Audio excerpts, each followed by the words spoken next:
What's up, party people? Casey here. Welcome back to another installment of Tedious and Inaccessible. We are taking requests. I've been taking requests lately. And actually, before we get into that, if you like what you've been seeing in the other videos, please go ahead now and hit the subscribe button. I think will be over there, and the notification button that will let you know when there's a new video. So if you can do that, that'd be fantastic. But back to taking requests. So this request actually comes from my childhood, actually my kindergarten girlfriend, Judy Fields Pefley. So this one goes out to Judy. She had a request for salmon. She has excess salmon, so we're gonna help her break out that salmon and do something cool with it. I hope you don't mind, Judy. And actually, let me just say a couple words about Judy. I saw Judy at a reunion a couple years ago, and she ran up and gave me a big bear hug, and my heart fell on the floor and broke in a million pieces. And it was so good to see her face and catch up a little bit. I only wish we could have hung out in the corner all night and caught up, but she's an amazing person. So this one goes out to you, Judy. So this is the one. Tell your friends. We are gonna do perfectly pan-seared salmon with a couple of different sides. We're gonna do, this whole conglomerate here is gonna represent Leek bread pudding. So when you think about bread pudding, a lot of times it's sweet, it's a dessert. I do a pretty cool one at Thanksgiving that's a white chocolate persimmon bread pudding, that's what it's called. But this one, think of it as savory. So it's gonna be mostly leek with some amazing cheese and other ingredients and chives and whatnot. So a savory version of bread pudding. And then we're gonna do a grilled salad. That's right, I said grilled salad. So we're gonna take some escarole here and get it on the grill, and that's really gonna add a ton of flavor to it. So we're gonna, quite honestly, it's a little bit of a cop-out, Judy, I hope you don't mind. Because we're going to spend a lot of time and energy and focus on the sides. Particularly this leek bread pudding is a longer process. The grilled salad is super quick. But as for the salmon, rather than dolling it up and trying to cover it up with some different rubs or a sauce, etc., I thought I would attack a technique, and that is being able to pan-sear the salmon perfectly with crispy skin and cooked all the way through, etc. So it's more about technique. I hope you don't mind the cop-out. So let's get started with our mise en place. Mise en place is French for what, Dylan? Everything in its place. Thank you so much. All right, so we'll get started on that. So we're gonna dive into all the preparation and mise en place for the leek bread pudding. Again, it's kind of a time-consuming endeavor. The thing actually takes about an hour and a half to cook in the oven, so we wanna address this first and get it going because our salad and our salmon's gonna go lightning quick. So I've got a bunch of leeks here. I've trimmed off the bigger, rougher, dark green leaves. I'm gonna cut off the root end of each of these, and I'm just gonna rip through these and do about 1/2-inch rounds. I'm gonna toss these in my little measuring cup because we need about 2 cups of leeks for this, and I'm probably gonna press the quantity here and go more into, say, 3 cups, maybe even 4.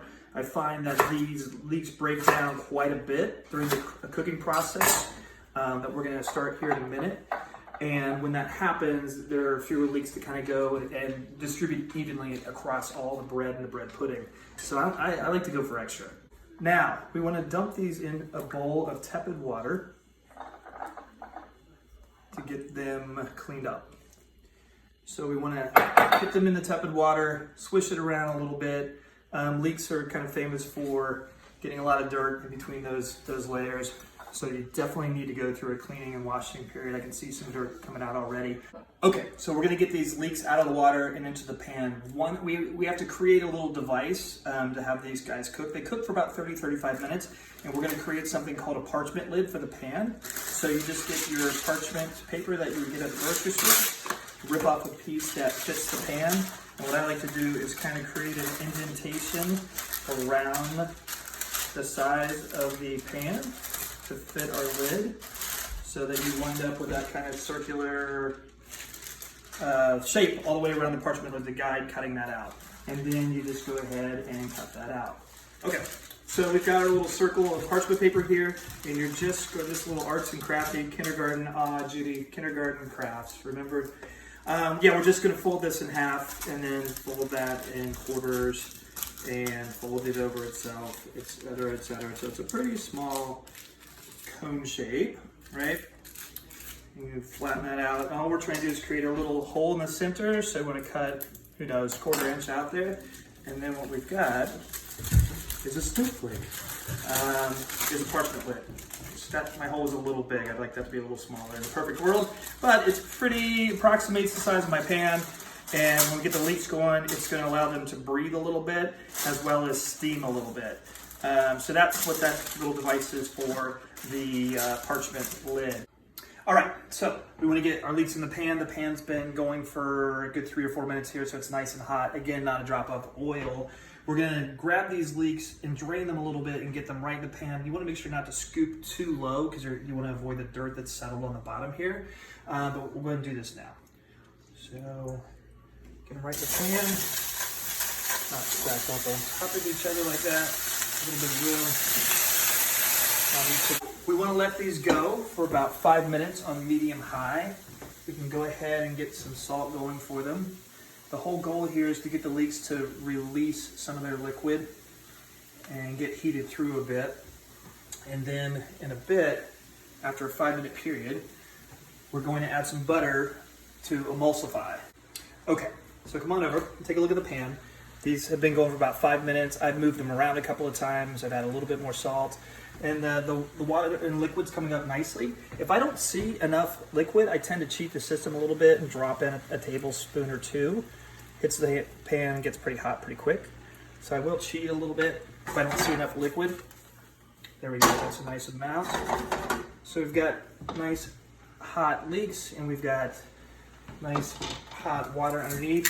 Go ahead and season them with a little bit of pepper to taste. More like eyeballing, I suppose, since we're not tasting at this point. And now we're gonna get our butter in to create an emulsification with just that water. So I'm going to move that around and you're going to see the butter join the water and create a little chemical bond. I'm not going to oversell it and pretend I understand the chemistry behind it, but that's what an emulsification is, and I see how it works. So come in closer. You see that little milkiness that you get? The water turns milky. That's pretty perfect. That's the emulsification we're talking about as the butter melts into the water. At this point, we want to move the heat down to a medium-low because this is where we're going to do our low and slow cooking. All right, so these are in a good position. We're going to grab our parchment lid and get that in the game right on top of the leeks, covering them a bit right with that hole. So that's perfect. So medium-low heat, emulsified butter and water. Make sure that's low enough. And you're going to check on these every 10 minutes and give them a stir and move them around. So we'll do that. All right, so we've got our leeks on the stove. I know that we've got 3 10-minute periods in lots of time. Normally I like to do all my mise en place up front, but I know that we had time here, so we're kind of chopping this up a bit. So let's grate some cheese, uncomplicated. The cheese we're looking for is called Emmentaler. Go ahead and zoom in there. Or another variety that works well is called Comte or Comte. It's C-O-M-T-E.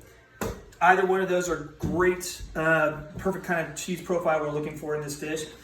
If you gotta go basic and you're stuck, Swiss will do. It's that kind of tangy flavored cheese, but you know, press your local Kroger's to do better. Look for Emmentaler or Comte or Comte, and have them get that in the store for you. So nothing exciting. I'm just going to use my box grater here and rip through this cheese. We are looking for about a cup. And yeah, don't chastise me. I'm using a liquid measuring cup when I should be using dry, but of course using hand grenades on this one. So we're going to do about a cup. Frankly, I'm going to go with the more is more philosophy on this particular dish. More leeks, more cheese. Okay, more mise en place while our leeks are going. We still haven't had our first check yet, so we can get a lot accomplished in that time frame. Let's get into the bread of the bread pudding, shall we? So the bread we're using is brioche. It's a super buttery, dense kind of bread. That's what that's called. You can find that at Whole Foods, Panera, Boulage. Again, probably at a Kroger's or a Safeway. If not, bug your people and see if they'll get it for you. So we're just going to break this down into cubes, about 1/2 inch cubes. Oh, be sure to use a serrated, you hear the dog snorting, a serrated knife. It works much better than a flat edge chef's knife or anything like that. Cuts through more cleanly. So we're just going to go through about 1/2 inch at a time in space. Go through those. world's an imperfect place, so it doesn't have to be absolutely perfect. And then I'm gonna grab a couple slices at a time and cut through them, and then cut again. And I'm gonna approximate and say those are 1/2 inch squares. But what about 12 cups worth of these cubes? I've got 8 here, so I'm just going to move through these until I get about 12 cups. All right, it's been 10 minutes, so let's get a look at our leeks. We're going to gently lift off our parchment lid and set it aside because we're going to use it again. This is looking pretty darn good. We're just here to give it a stir, move them around a little bit, because they're going to start to caramelize. And I'll tell you, if you look closely, our emulsification is looking a little oily. So I'm going to go ahead and cheat the system, get some more water in there, and grab a little more butter. Stay where you are. All right, and get some more butter in there and get that moving around. So all you got to do is just make some simple adjustments along the way. Stirring these around, and we've got our emulsification back. The heat is low, and smelling like $1,000,000. We'll get our parchment lid back on there and down in the pan, and we'll be back in 10. So, good news. I said I made a mistake. I would say we were cutting these into 1/2 inch cubes, and they're actually inch cubes, which is terrific because I was really sloppy and ham-handed with my cuts, and they were about 1 inch anyway, so that worked out well. All right, we're gonna get these onto a couple of cookie sheets and get them into the oven at 350 for about 20 minutes. We're trying to get these guys to dry out a little bit and get a little bit of a toast on them. So my oven is preheating and is almost there at 350. We'll get those in. Rotate them about halfway through, about 10 minutes in. In the meantime, we've got some more mise en place to do. We're just gonna take our time and, take our time.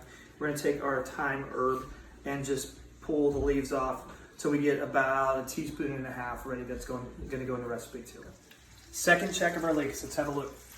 Pull off our parchment lid. It's really looking pretty beautiful around here. Oh, there's a preheated oven, which is great. Let's just give them a quick stir. Check it out.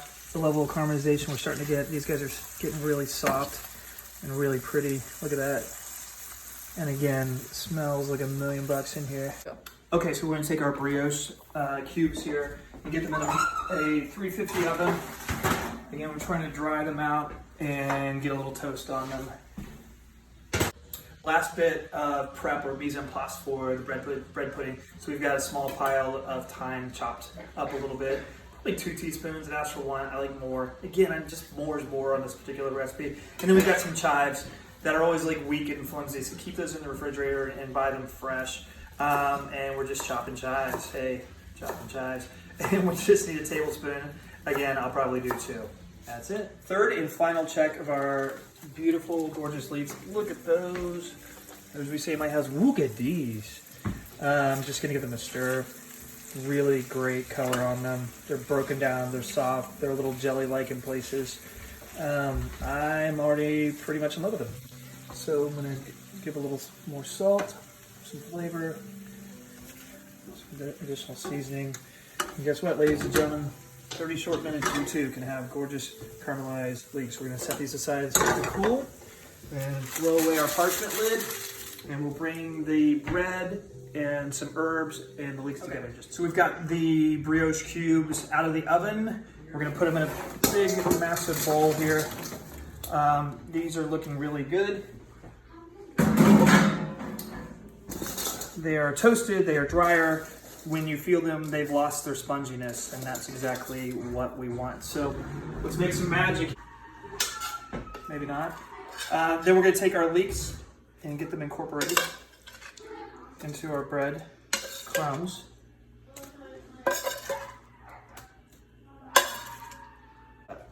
Okay, so let's give those a little toss, the leeks and all those bread cubes. Man, overboard. And then we're gonna take our thyme and get that into the mix as well, and our chives, and get those all in the mix. And then we're gonna get in there with our hands and just move them around. Make sure everything is getting kind of coated in that buttery, leaky goodness. And make our custard. So in here we have 3 cups of whole milk, 3 cups of heavy whipping cream. So we are not going low cal. And we're gonna pop in 3 eggs. I'm a believer of using the side of a hard board to open an egg so you don't get any shells in there. Okay. We've got 3 eggs. We're gonna go with a generous pinch of salt. A little more. Several cranks of pepper. And we've got our little grater thing and some whole nutmeg, which is life-changing in terms of smell. And a really great companion for cream. Works really well in savory as well as sweet dishes. So that's a good amount. I'm gonna just pop in there. All right, so that's our custard. We're gonna get that stirred around. I wanna make sure that we are popping those egg yolks and getting them incorporated in the overall mix. So once I get this to come together, we're gonna marry the two in a dish and we'll be right back to do that. Hi. All right, let's make some magic. Let's assemble the leek bread pudding and get this thing in the oven. So we've got roughly 2 cups of our Montale cheese. I'm gonna sort of eyeball this and grab roughly, say, a 1/4 cup. And you can get in there, Dylan, and show the folks what it looks like. And just get that at the bottom of this is a 9x13 casserole dish. That's ideally the size you're looking for. And then we're gonna get in here and take about half of our leek cube scenario that we created. So it look like about half to you. Yep. Getting there. All right, so that's pretty good. Then we're gonna take another 1/4 cupishness, maybe more. We're just gonna create some layers of flavor here, right? And then we're gonna top that off with our remaining leek bread mixture. Holy crow, that's looking good.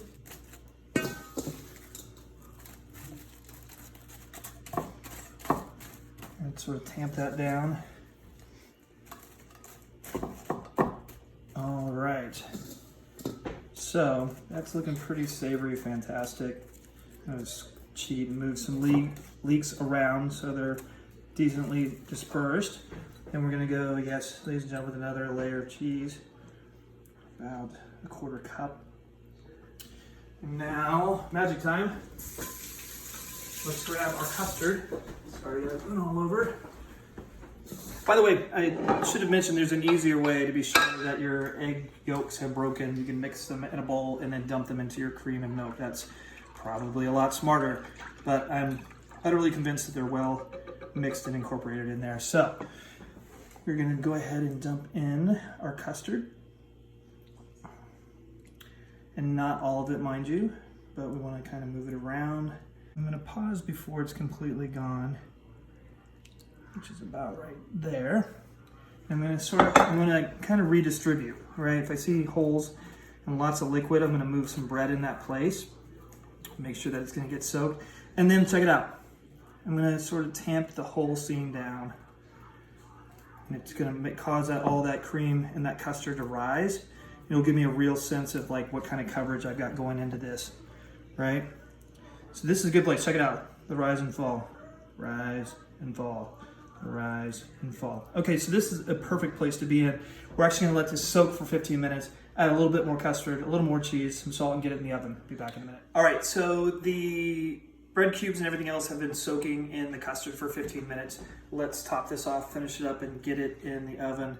I'm gonna go with another layer of custard on top here, but I'm, again, probably not gonna go nuts because there's a fair amount of eyeballing that goes into this recipe, because I will tell you from past mistakes that I have put too much custard in and had a really hard time having it set. It was a really soggy, wet middle, so I don't want that. So I'm gonna describe this as the custard coming up to the shoulders. I want a lot of the bread to kind of be sticking out and poking out in different places, right? So this is pretty perfect to me. Then I'm gonna put a layer of salt in. I'm gonna use my Muldron salt. It's my kind of chunkiest, flakiest salt. And then this is where you can use salt not just as a seasoning, but also kind of a texture.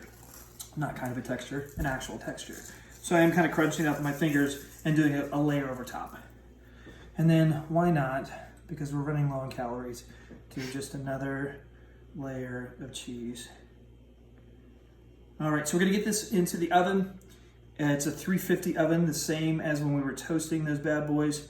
It's about an hour and a half, but I'm probably gonna start to babysit this an hour in and make sure that it's not getting too brown. If that's the case, if it gets too brown, it looks like it's burning to me, I'll put a little bit of aluminum foil on top to protect it and still allow it to rise and set, okay? So let's get this into the oven. Again, 350 for an hour and a half. Everybody say night-night, see you later. And now for the most exciting part of the cooking process. We have an hour and a half to kill, which leaves a lot of time to do what, Dylan? Drink. Very funny. Good news, no, we get to do the dishes, don't we, Dylan? You do the dishes. Wow, obscene finger language from my own child. Be back in an hour. Okay, so we've got about 5 minutes left on the leek bread pudding that's in the oven. It's looking really good. So now's a good time to go ahead and knock out our grilled salad. So this is a head of what's called escarole lettuce. It's scraggly, it's tough, it's got a lot of texture, and it works really great on the grill. You just pull away these dead guys. It actually gets a very charcoal, smoky flavor, but also a little bit of a hint of licorice, not like candy, but actually licorice flavored. So what we do is grab our olive oil and get it kind of coated in the leaves of the escarole. Nothing too crazy, not a ton, just kind of a nice coat on there so that it grows well. And I would get my fingers in there and move it around like I'm washing hair or something.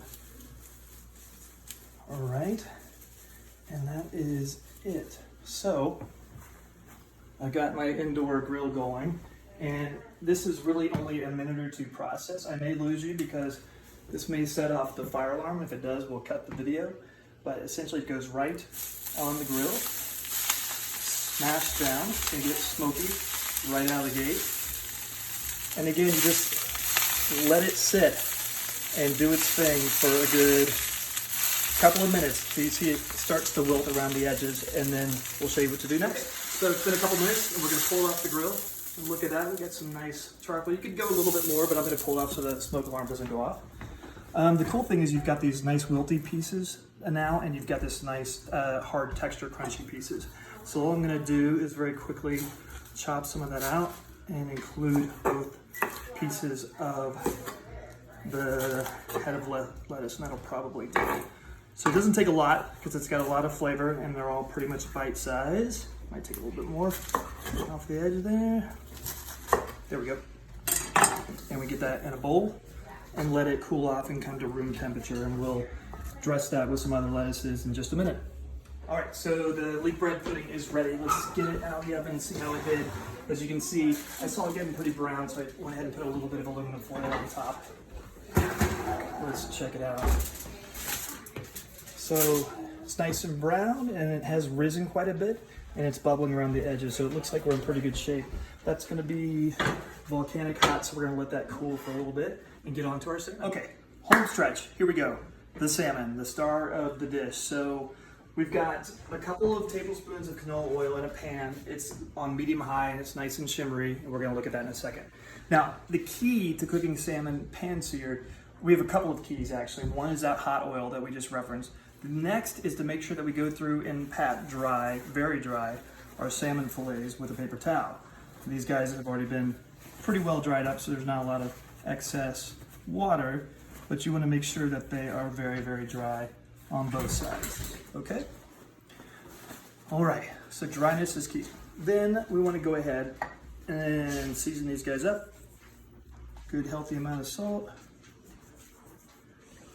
I do want to make a case. I know not a lot of people, I should say not everybody eats salmon skin, but I do want to make a case for it. It's tasty, it's crispy, it adds texture, and it's good for you. So I'm going to ask you to try it and leave it on. And if you have to, you can always remove it before you serve, but I think you should give it a shot. All right, so we're going to get these over into the pan now. One thing I want to point out, Go Dog, is that the first thing you're going to see when they hit this hot oil is that they're going to seize up and kind of contract.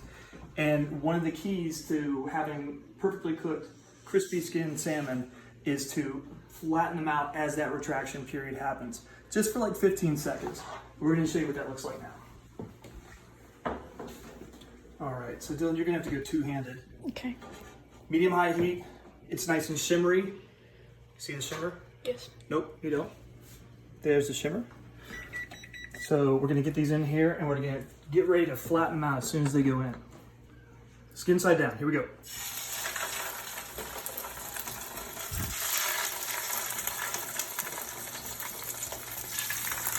All right, that's got, you get the last window as it contracts. It's not contracting just yet. Okay. I'm just gonna make sure, go for it, bud. Go for it. Ow. Now we also want to drop the heat down immediately once it's in the pan to medium-low. That's key as well. So just get 15 seconds and making sure the beef is staying nice and flat. Okay, good, Dylan. Good. I think we're in good shape. All right, so nice high heat that immediately goes down to medium-low. And we're basically going to do kind of a really slow cook now. If you come in over here, you can see that it's already starting to cook, right? Nice low heat. And we do not want to move them around at all, because right now the skin is actually adhering to the pan, and after a period of time it'll stop doing that. So come on over. What we want to do is basically let them cook about 90% of the way through on that skin side. So that should be about 6 or 7 minutes. We'll come and check on these in a minute. Okay, so while our salmon is going, why don't we just finish up the salad? So come on in, Dylan. We've got our grilled escarole that's kind of cooled down and come to room temperature, which is great. And I just grabbed a spring lettuce mix that I'm gonna go like half and half with. Yes, I'm a bad person. It's a prepackaged salad. I know that's not great, but that's what we're doing. So we mix those together, the grilled with the spring mix. And then all I'm gonna do is actually season a little bit with some pepper. Okay. And then I'm gonna dress it with a green goddess salad dressing. I like it, it's green, it's vibrant, it's fresh. You can choose whatever dressing works for you. We can go 2 nuts, underdress is probably better in this case. And we just mix it around with our hands, kind of doing the old salad toss, kind of nice and light. And making sure everything's coated. That is the long and the short of the grilled salad. I've got some almond slices that I toasted that we'll top with when we're plating at the end, and that'll be that. Okay, so our salmon are ready for a flip. Coming over here, Dylan. Over on this side, this is a really good one to look at. We're about 90% of the way there. I guarantee that skin is crispy on the bottom. The tail is cooked pretty much. It's just the center part. So we're gonna flip it over for anywhere to like 30 seconds to about a minute. Let it get in there. Yep, came right off the pan. And we can use a fork to flip it over. Oops, there we go. So we're just gonna give that about 30 seconds to a minute, and we'll flip the other ones and get them out on the paper. All right, this is it. It's time to plate. Let's get everything going here. So we've got our leek bread pudding. We're gonna get a little pie slice of that onto a plate. That's still piping hot and looking good. And I was always taught when you're plating salads that you kind of grab a handful and let it fall from the sky. So it's nice and light and not densely packed. Let's get a little bit more going there. All right. And then let's grab a beautiful piece of salmon here and lay that up against the salad. And we'll go ahead. Forgot to put some of the almonds in there. Probably better to put down before the salmon. And this is it, ladies and gentlemen.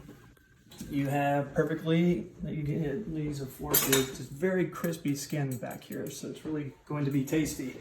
So we've got perfectly pan-seared salmon with a grilled salad and the leek bread pudding. So I hope you enjoyed this. I hope you give this a shot. It's a really tasty meal. It's semi-healthy. And Judy Fields Peffley, especially, I hope you liked it. If you did like it, go ahead and hit subscribe and hit notifications, and we'll see you in the next video. Thanks a lot.